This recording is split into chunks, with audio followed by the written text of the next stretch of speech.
오늘은 우리의 직분에 대한 말씀을 나누려고 합니다. 지난주에 나윤지 집사님의 친정 어머님이신 유천영자 권사님께서 천국에 가셨습니다. 유천영자 권사님 장례를 치르면서 한 사람의 인상에 대해서 많은 생각을 하게 되었습니다. 그런데 그 다음 날 신대원 동기 목사님이 또 천국에 가셨다는 연락이 왔습니다. 요즘에는 젊은 목사님들이 천국에 갔다는 소식을 많이 듣게 됩니다. 올해 초에 같은 구리시에서 목회하던 학부 동기 목사님이 암투병을 하다가 또 천국에 갔고요. 지난달에는 우리 교단은 아니지만 구리시 기독교연합회에서 함께 일하던 한 목사님께서 3년간의 암투병 끝에 천국에 가셨습니다. 그렇게 보면 올 한 해에만 벌써 저와 관계 있는 제 또래 목사님 3분이 천국에 가셨다라고 소식을 들은 겁니다. 그래서인지 저는 올해 계속해서 어떻게 살아야 하나, 어떤 목회자로 기억될 수 있을까, 이런 생각을 참 많이 하게 되어집니다. 한 사람의 일생을 마치면 그 일생에 대해서 많은 사람들이 생각을 하게 되어지잖아요. 그러니까 어떤 아이는 이렇게 세상에 태어나서 한 달 만에 세상을 떠나기도 하고, 또 어떤 사람은 50년, 어떤 사람은 60년, 어떤 사람은 80년, 어떤 사람은 100년을 살고 세상을 떠납니다.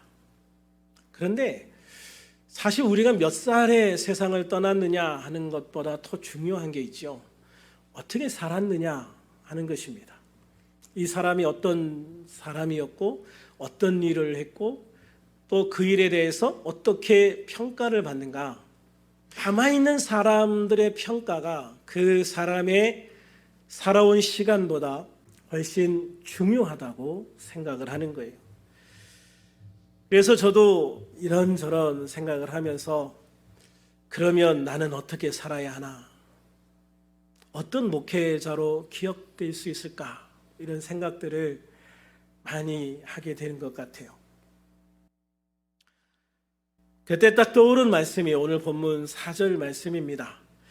목회자들이 어떻게 살아야 하는지, 어떤 삶을 살아야 하는지를 가장 짧은 문장으로 정확하게 기술해 놓은 본문이라고 생각을 해요.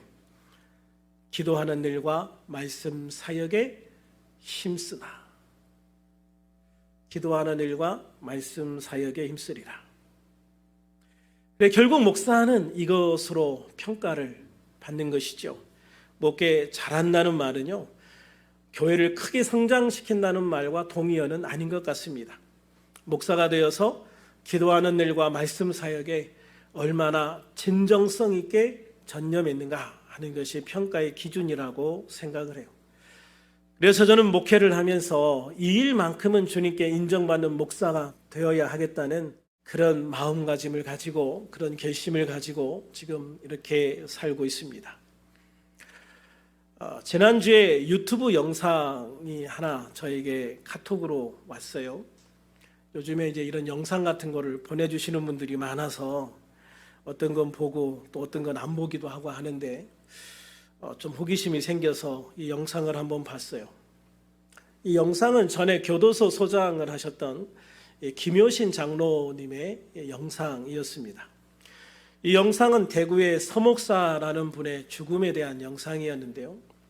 이 서목사라는 분은 김효신 장로가 아직 예수를 믿지 않고 교도관으로 있을 때 만난 사람이에요. 이 사람은 폭력 전과가 아주 화려한 사람이에요. 모든 전과가 오로지 폭력 전과만 있는 그런 사람이에요. 그런데 김효신 장로가 예수를 믿고 이 사람에게 복음을 전했을 때 그도 예수님을 믿게 되었습니다. 정말 놀랍게 변화된 사람이 되었습니다. 그렇게 모범수로 지내고 있을 때 김효신 장로가 그가 공부할 수 있도록 여러 가지로 힘을 써주었고, 형을 마치고 출소한 후에 그는 신학을 공부해서 목사가 되었습니다. 그렇지만 그 주변에는 정말 유혹들이 많았다라고 이야기를 합니다. 그가 어렵게 사는 것을 보고 후배들이 찾아와서 유흥업소 같은데 이제 기도라고 하죠. 우리가 하는 이 기도가 아니고 유흥업소 같은데 딱 버티고 있어가지고 이제 힘으로 문제를 해결해주는 그런 사람을 기도라고 그래요. 그러니까 그런 기도 일을 봐주면 내가 한 달에 500만 원을 주겠다, 600만 원을 주겠다, 700만 원을 주겠다 이렇게 제안하는 사람들이 많았었다고 그럽니다. 그럼에도 불구하고 이 서 목사님은 그 모든 유혹들을 다 물리치고 작은 방 한 칸을 얻어서 만성교회라는 교회를 개척했다고 합니다. 결혼도 못해서 사모도 없이 그렇게 교인 1명, 2명 놓고 목회를 했다고 그래요. 주변에서 아는 목사님들이 서 목사님, 우리 교회 선교 목사로 와, 우리 교회 부목사로 와.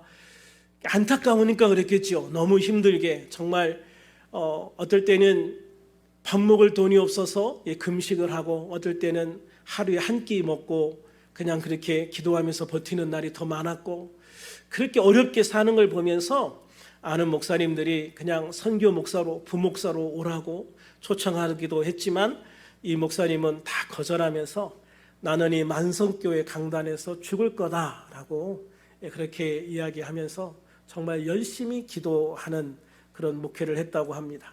기도원에 갈 때도 있는데 추운 겨울에도 기도원 안에서 자지 않았다고 그래요. 기도원 마당에 텐트를 치고 잠을 잤다고 합니다. 세상에 지은 죄가 많아 하나님과 자신에게 피해를 입은 사람들에게 속지 않은 마음으로 그렇게 살았다고 합니다.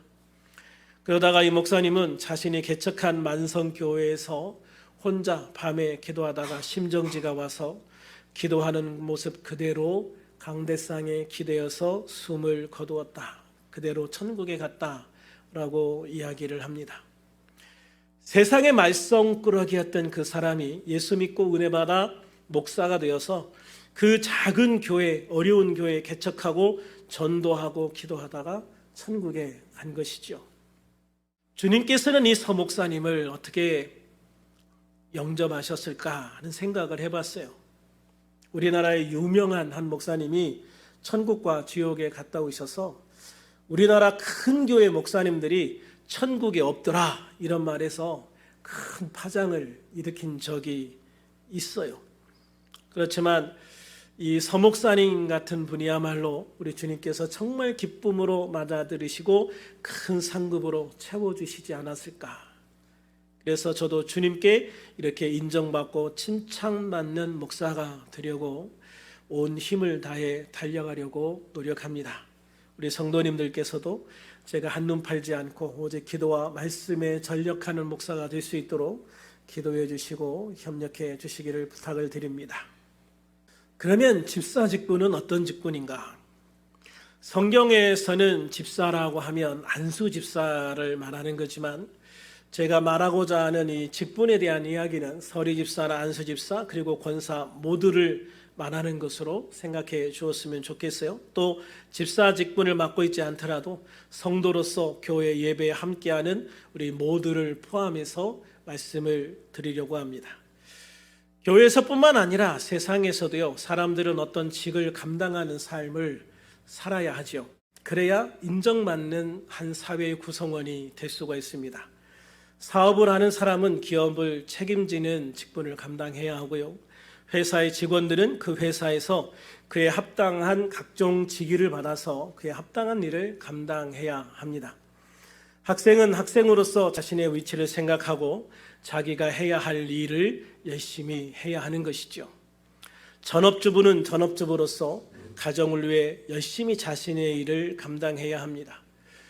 군인은 군인으로서, 경찰은 경찰로서, 소방관은 소방관으로서, 교사는 교사로서, 공무원은 공무원으로서 자신의 직분을 잘 감당해야 하는 겁니다. 그래야 사회가 잘 돌아갑니다. 때로 그 직분을 감당하기 위해서 생명을 바쳐야 할 때도 있습니다. 지금 6월이 호국 보훈의 날이어서 그와 관련된 글을 읽다가 이런 글을 읽게 되었습니다.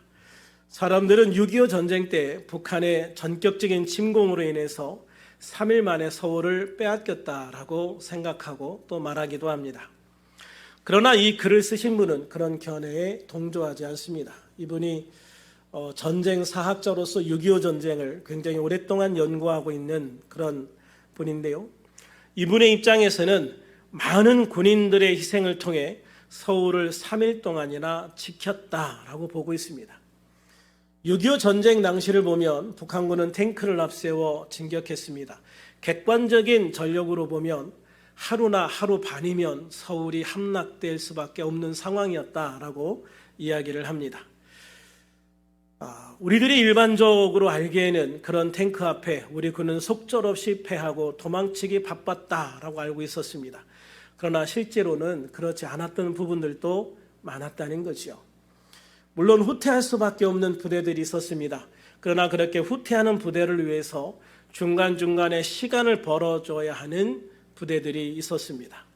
그분들은 후퇴하는 주력 부대가 한강을 건너 후퇴해서 재정비할 시간을 벌어주기 위해서 정말 처절하게 싸웠다라고 이야기를 해요.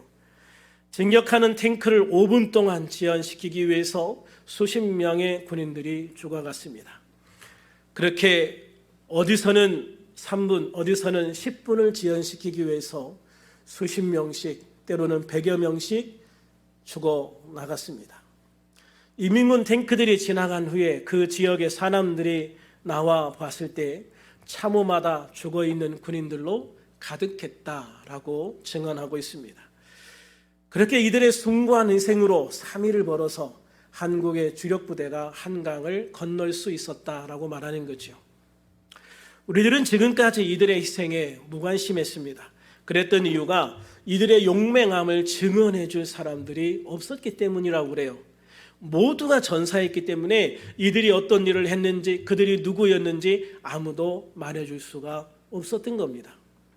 그럼에도 이들 무명 용사들이 자신의 자리를 지키고 자신들이 해야 할 일을 목숨을 버리면서 해놨기 때문에 한국군이 보존되어서 미군도 오고 유엔군도 올 수 있었다는 것이죠. 당시 전쟁의 뒷이야기를 보면 일본에 있던 메가더 장군이 미군을 파견하는데 가장 중요한 판단 기준이 무엇이었냐면 한국군이 얼마나 남았느냐라고 하는 것이었다고 말합니다.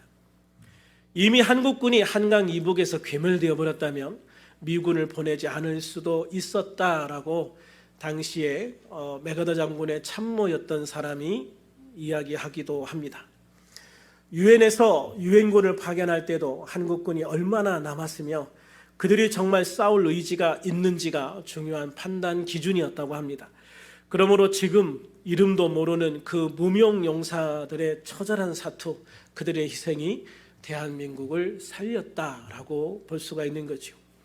국가 전체를 봤을 때도 이처럼 자기 자리를 지키고 자신의 해야 할 일을 온전히 감당했던 사람들이 있었기 때문에 국가가 존재하고 유지하고 발전하는 것입니다. 이것은 교회도 마찬가지입니다. 우리 침례교회에는 두 가지 직분이 있습니다. 목사와 집사입니다. 오늘 본문은 교회가 집사라는 직분을 만들어야 했던 이유를 설명하고 있어요. 당시 상황은 본문 1절에서 잘 설명하고 있습니다. 그때 제자가 더 많아졌는데 헬라파 유대인들이 자기의 과부들이 매일의 구제에서 빠짐으로 히브리파 사람을 원망했다는 겁니다. 그렇습니다. 초대교회는 수많은 핍박을 받으면서도 날마다 성장하고 있었습니다. 이렇게 성장하는 교회는 이제 유대인만의 공간이 아니었습니다. 여기에는 헬라파 유대인, 그러니까 이방인이면서도 하나님을 믿는 많은 사람들이 포함되어져 있었다는 거죠. 교인 수는 많아지고 사도들의 수는 그대로이다 보니 사도들의 업무량이 폭증합니다. 그래서 자꾸 실수를 하게 되는 거죠. 구제 헬라파 유대인들이 소외되는 상황이 이렇게 자주 생기게 된 겁니다. 이에 헬라파 유대인들이 사도들에게 항의를 하는 상황이 발생하게 되어지죠. 그래서 이 일을 해결하기 위해 사도들을 돕는 자를 뽑아 세우게 됩니다. 그들이 바로 집사입니다. 본문 2절과 3절 같이 한번 읽어볼까요? 시작. 12사도가 모든 제자를 불러 이르되 우리가 하나님의 말씀을 제쳐놓고 접대를 일삼는 것이 마땅하지 아니하니 형제들아 너희 가운데서 성령과 지혜가 충만하여 칭찬받는 사람 7을 택하라. 우리가 이 일을 그들에게 맡기고. 그렇습니다. 교회 집사는요, 사도들의 일을 덜어주기 위해서, 사도들의 일을 도와주기 위해서 뽑힌 사람들입니다. 사도들이 목회에 전념하게 하기 위해서 만들어진 직분이 집사다라고 하는 거죠. 오늘날에는 꼭 집사뿐만 아니라 서리 집사, 안수 집사, 권사 모두가 다 똑같은 목적을 위해서 만들어진 직분이다라고 하는 겁니다. 그러므로 교회 집사는 목사를 돕는 자입니다. 이게 굉장히 중요한 거예요. 그래서 목사는 목사의 직분을 잘 감당하고 집사는 집사의 직분을 잘 감당할 때 교회가 아름다워지고, 이런 교회가 크게 성장을 하지 않아도 세상에 좋은 그리스도인의 이미지를 보여줄 수 있는 교회가 되어지는 겁니다.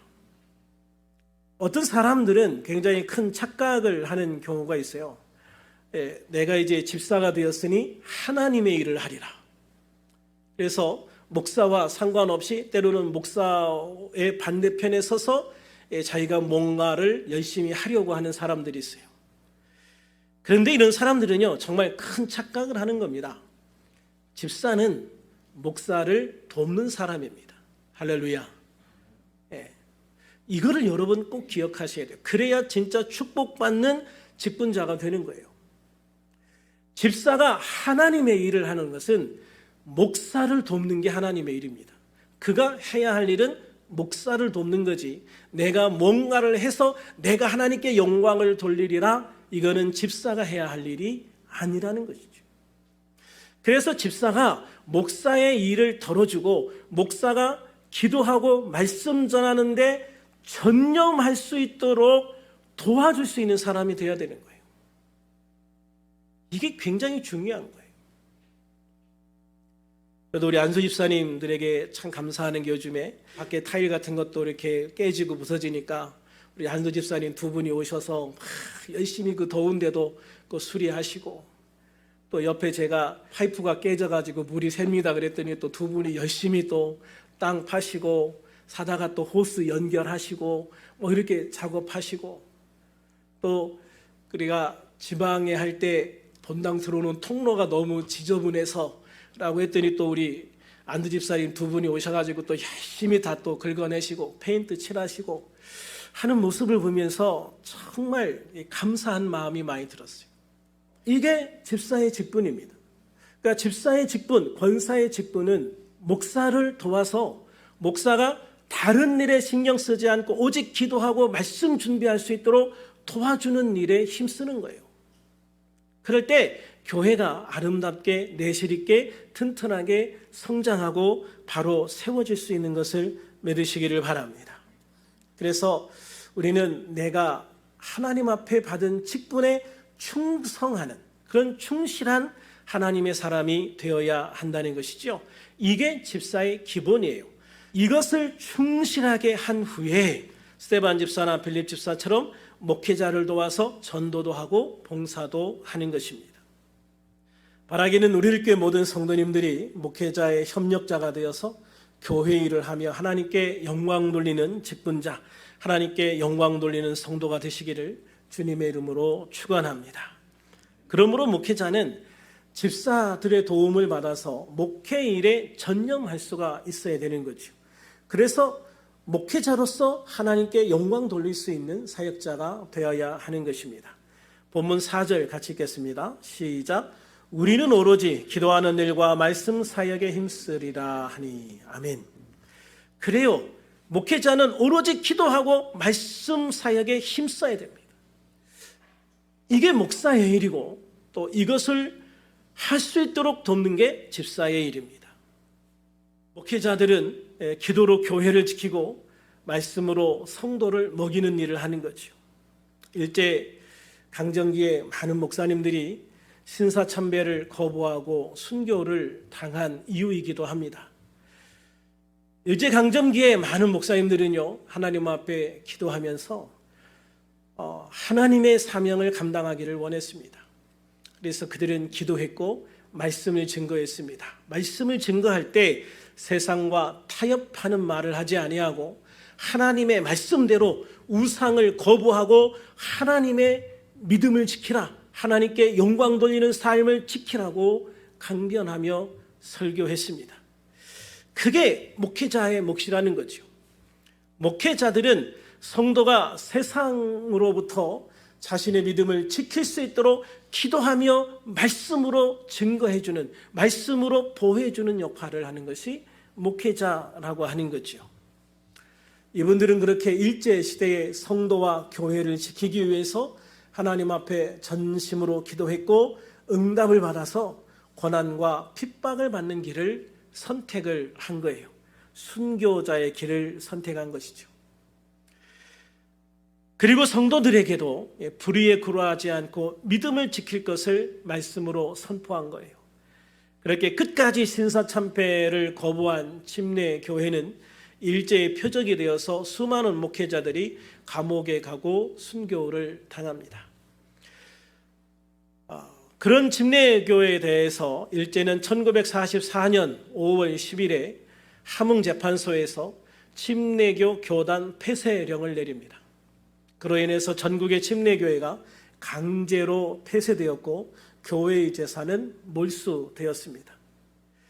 그래서 해방이 되었을 때 신사참배를 국민의례라고 결의해서 살아남은 교단의 교회들에 비해서 절대적으로 적은 수의 교회와 목회자만이 남게 되었습니다.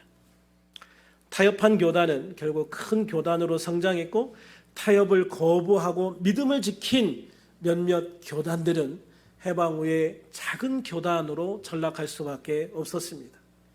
그 중심에 침례교가 있습니다. 여러분, 무엇이 진정한 승리입니까? 타협해서 거대 교단이 된 교단이 승리한 교단일까요? 끝까지 믿음을 지키다 작은 교단으로 전락한 교단이 승리한 교단일까요? 결국 모든 것은 이 세상에서 얼마나 크게 성장했느냐, 얼마나 크게 교회를 지었느냐, 얼마나 많은 교인 수를 가졌느냐가 아니라 어떤 목회자였느냐, 그 직분을 어떻게 감당하는 목회자였느냐, 어떤 직분자였느냐, 어떤 집사였느냐, 어떤 권사였느냐, 그가 하나님 앞에 어떻게 그 직분을 감당했느냐, 어떤 교회였느냐, 이것이 우리의 상급을 결정하는 것이라고 저는 확신하고 있습니다. 그러므로 우리는 목사는 목사의 일에 전념해야 하고요, 집사는 집사의 일에 전심을 다하고 충성스럽게 하나님 앞에 일을 감당해야 한다고 강조하고 싶습니다. 그래서 하나님 앞에 충성스럽게 직분을 감당하는 교회가 진짜 교회고요, 목사의 일을 충실하게 감당하는 목사가 목사인 거예요.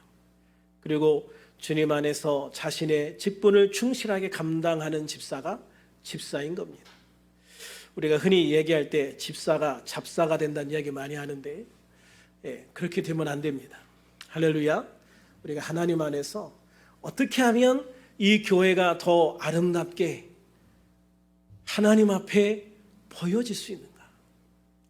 우리가 합력해서 어떻게 하나님 앞에 아름다운 교회를 만들어 갈 것인가? 우리 모두가 주님 앞에 설 때에 주님께서 과연 우리를 어떻게 칭찬하시고 축복하시고 어떤 상급을 주실 것인가? 이것이 우리의 관심사가 될 수 있기를 소망합니다. 그래서 우리가 주님 앞에 설 때에 주님께서 두 팔 벌려 우리를 환영해 주시고 축복하시고 상급 주실 수 있는 그런 우리 모두가 다 될 수 있기를 우리 주님의 이름으로 축원합니다. 축원합니다. 기도하겠습니다.